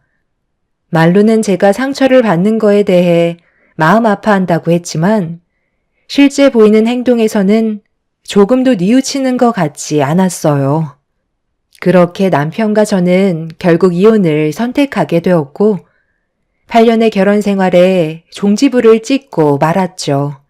그리고 해결되지 못한 또 하나의 문제를 처리하기 위해 남편이 끝까지 숨기려 했던 상간녀를 찾아내 소송을 걸게 되었습니다.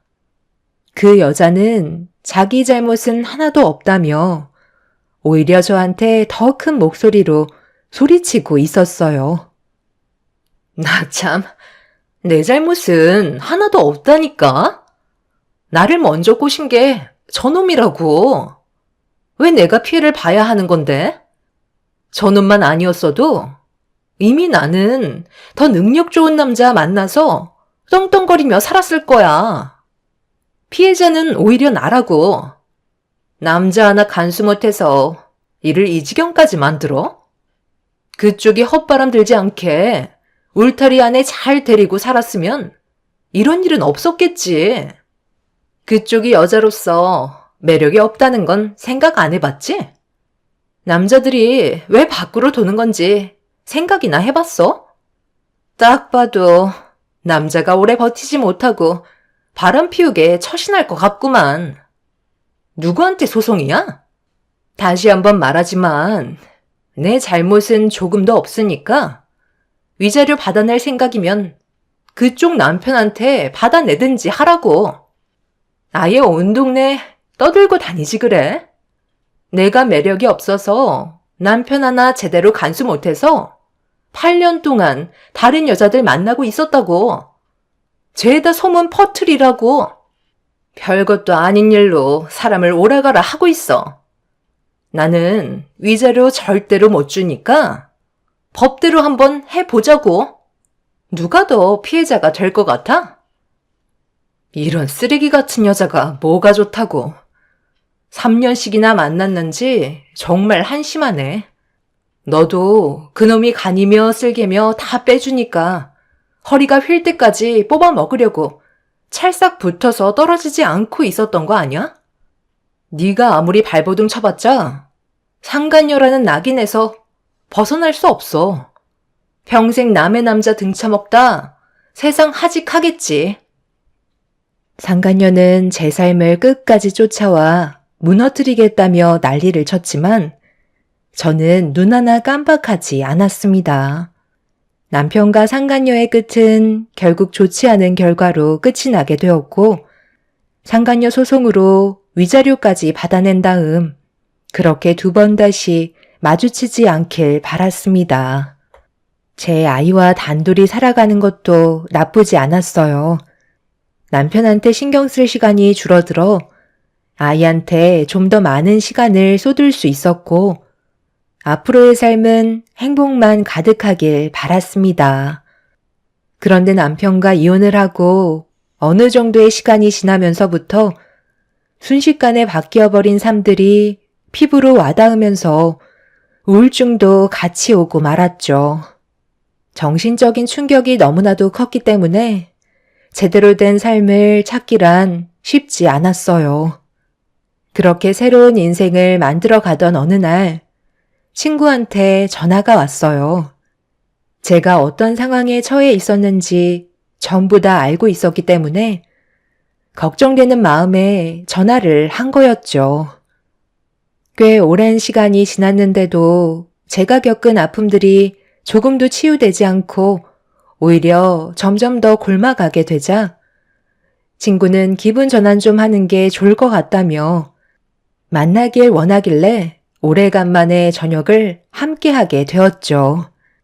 친구는 지나간 과거는 최대한 빨리 떨쳐내는 게 좋을 거라며 자기가 위로주를 사겠다며 고급 일식당에 저를 데리고 갔어요. 그렇게 친구와 많은 대화를 주고받고 있는데 자꾸 신경에 거슬리는 목소리가 옆칸에서 계속 들려오더라고요. 점점 심기가 불편해질 정도로 한 여자의 목소리에 기분이 안 좋아지고 있던 순간 아주 잠깐 잊고 있었던 목소리의 여자가 누군지 떠오르게 되었고 생생하게 기억하고 있는 말투가 상간녀라는 걸 확실하게 알 수 있었습니다. 친구한테는 잠깐 화장실 좀 다녀오겠다며 옆칸에서 화기애애한 목소리가 들리는 상견례장을 주시하고 있는데 종업원이 음식을 가지고 식당으로 들어갈 때 그 문틈 사이로 상견례장 안에 사람들을 확인해 본 순간 저희 가정을 무너뜨렸던 상간녀가 눈웃음을 치고 있는 모습을 볼 수 있었습니다.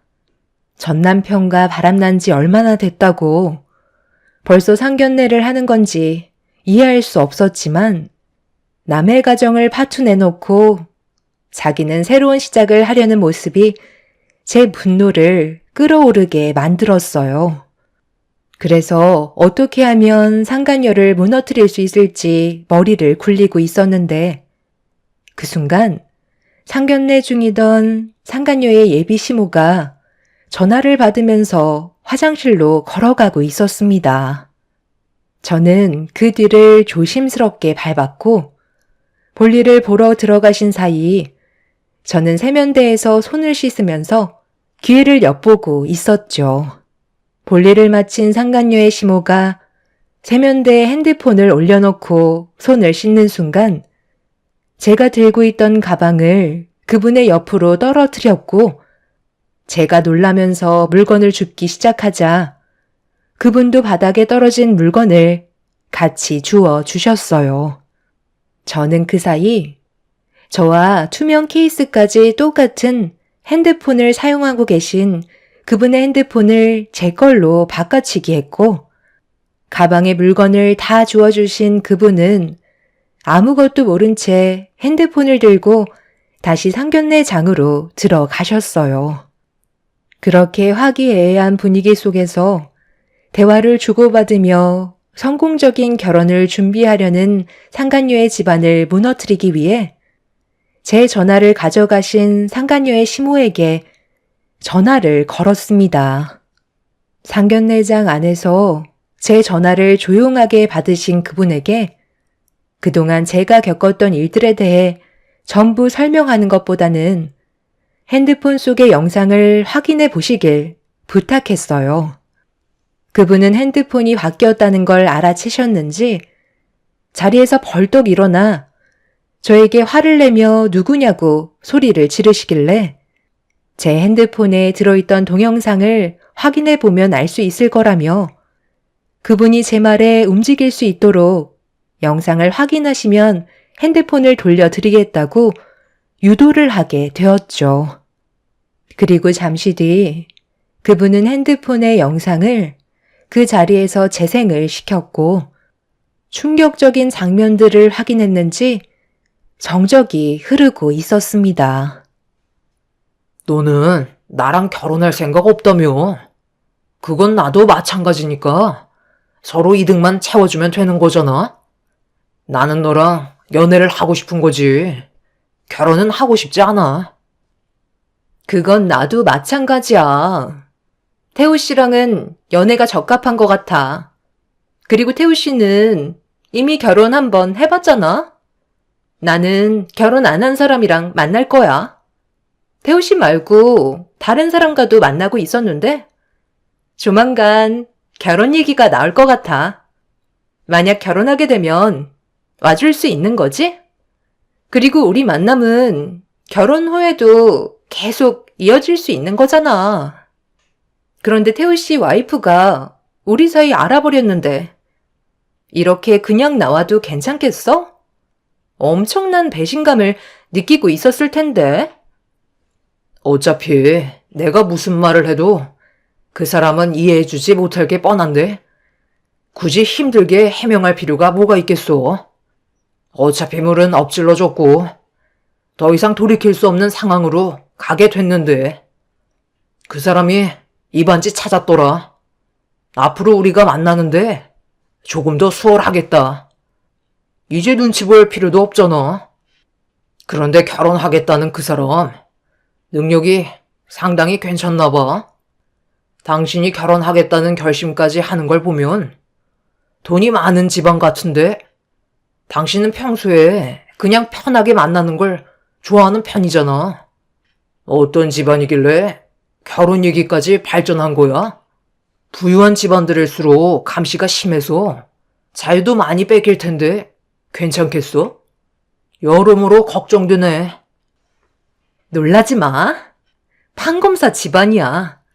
나랑 결혼하기로 약속한 사람은 지금 현재 검사 출신이고 법조인 집안과 결혼을 해야 나중에 여러 가지 문제거리들이 생겨도 빠져나갈 수 있는 구멍이 많을 거 아냐. 태우 씨도 문제가 생기면 나한테 말해. 내가 좋게 얘기해서 뒤에서 전부 다 처리해 줄 테니까. 내가 왜 결혼을 결심했겠어? 이번에 제대로 물은 만큼 절대 놓치고 싶지 않아. 그 집안들 공부만 해와서 그런지 여자를 너무 모르더라고. 내가 꼬리 한번 치면 그냥 나가 떨어진다니까. 상견례장에서 울려 퍼진 남편과 상간녀의 대화에 판검사 집안 식구들은 상당히 놀란 듯 목소리가 점점 커지고 있었습니다. 남편이 바람을 피웠다는 사실을 알게 된 이후 차에 있던 블랙박스에 혹시라도 증거물이 남아 있을까봐 확인을 해봤는데 하나도 지우지 않고 그대로 보존되어 있었더라고요. 그만큼 남편은 상간녀를 만나고 있던 거에 대해 떳떳하다고 생각했었는지 신경을 쓰고 있지 않았었죠. 상간녀의 시모는 제 핸드폰에 있던 영상 몇 개를 더 확인하게 되었고, 잠시 뒤 상견례장 안에서는 엄청난 폭풍이 휘몰아치기 시작했어요. 판검사 집안 사람들은 상간녀의 대범한 행동들에 대해 절대로 용서할 수 없다며 분노했고, 상간녀는 이미 헤어진 상태라면서 지금은 다른 남자는 절대 만나지 않는다고 위기에 몰린 상황을 빠져나가려 애쓰고 있었습니다. 정말이에요. 믿어주세요. 지금 만나는 사람 단 한 명도 없어요. 과거는 누구나 다 있을 수 있는 거잖아요. 그냥 지나간 일들이니까 크게 신경 쓰지 않아도 되세요. 형욱 씨가 저 얼마나 좋아하는지 어머님도 잘 아시잖아요. 과거는 신경 쓰지 않는다고 했었다고요. 그러니까 이번 일은 그냥 덮어주세요. 지금 내가 두 눈으로 봐선 안 될 것들을 보고 들었는데 그냥 덮어달라고? 너 우리 집안이 그렇게 만만한 집안인 줄 알아?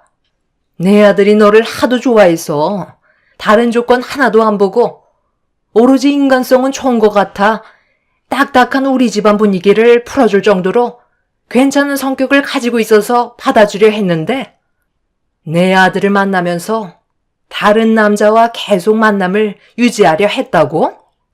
지금 당장 만나는 사람이 없다고 해서 그 성격 어디 갈 것 같니? 어쩐지 남자 다루는 솜씨가 보통이 아니더구만. 그 많은 꼬리를 숨기려 해봤자 결국 도로 나오게 될 테고 우리 집안도 영상에 나오는 집안처럼 초토화가 됐겠지. 아들, 이건 명백히 사기 결혼이니까 이번 일을 쉽게 넘어가지 않았으면 좋겠다.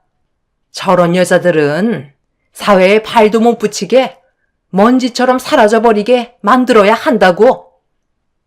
법조인을 상대로 지금 그런 추악한 짓을 저지르려 했다는 거야? 내가 아무리 여자를 모른다고 해도 그렇지.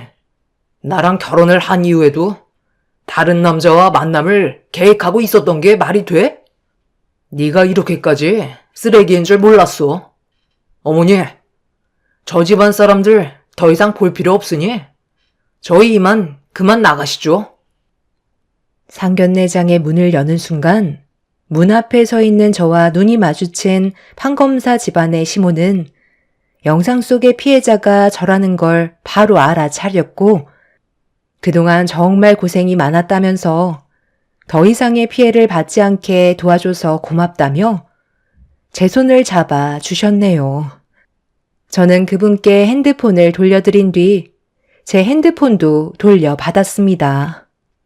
뒤이어 저를 발견한 상간녀는 제가 이런 사태를 만들었다는 걸 알고 저에게 달려들려고 하는 순간 검사 집안의 어머니가 그 자리에서 상간녀의 얼굴에 뺨을 사정없이 올려 붙이셨네요. 더러운 게 어딜 달려드냐며 쉬지 않고 발길질을 하셨고 법으로 처벌 내릴 수 있는 것들은 전부 다 동원을 해서 막대한 피해를 받게 할 거라며 상간녀에게 큰 소리 친 뒤에 저를 데리고 밖으로 나가셨어요. 친구는 화장실을 가겠다고 했던 제가 상간녀에게 복수를 하는 모습을 보고 놀랐는지 저에게 달려와 상간녀 집안에게 또 다른 피해를 받게 될까봐 밖으로 나온 저보고 다른 곳으로 서둘러 장소를 옮기길 원하길래 친구의 뒤를 따라가려 하는데 판검사 집안의 어머니께서 저에게 명함 하나를 주시더니 상간녀에게 혹시 모를 피해를 받게 되기라도 한다면 전화 달라며 상간녀의 집안에 더 큰 피해를 주겠다고 저에게 도움을 주려 하셨어요. 판검사 집안 식구들은 저에게 몇 번이나 감사하다며 한 집안의 인생을 살렸다고 고개를 숙였고 그날 이후 상간녀 집안은 법조인 집안과 결혼을 하려다가 사기죄로 또 다른 피해에 대한 대가를 치러야만 했습니다. 저에게 조금이라도 피해를 주게 된다면 앞으로의 인생 더욱더 힘들어질 거라고 확실하게 못을 받게 되자 저에게는 아예 접근조차 하지 못하고 있는 상태입니다. 그때의 일로 인해 과거에 받았던 상처가 조금이라도 씻어내려가면서 지금 현재 저는 우울증에서 어느 정도 벗어난 상태입니다. 아무 죄책감 없이 남의 가정을 파기한 상간녀가 앞으로의 삶이 순탄하게 흘러가지 않았으면 좋겠어요. 그리고 최근에 전 남편의 소식을 듣게 됐는데 다른 집안의 여자를 건드렸다가 그 집안 남편한테 걸려서 도망치다가 교통사고가 나면서 한쪽 다리를 잃게 됐다는 말을 듣게 되었어요. 결국 자신의 잘못된 행동을 인지하지 못한 채 살고 싶은 대로 막 살다가 그 끝은 비참한 결과를 맞이하게 되었죠. 두 사람의 불행이 저에게 행복을 가져오게 될 줄 몰랐는데 지금은 웃으면서 생활할 수 있을 정도로 몸 상태가 많이 좋아졌어요. 앞으로 저희 가족이 불행이 아닌 행복만 가득했으면 좋겠습니다. 여러분들의 가정에도 언제나 축복이 함께 하시길 바라며 제 사연을 마치겠습니다. 감사합니다.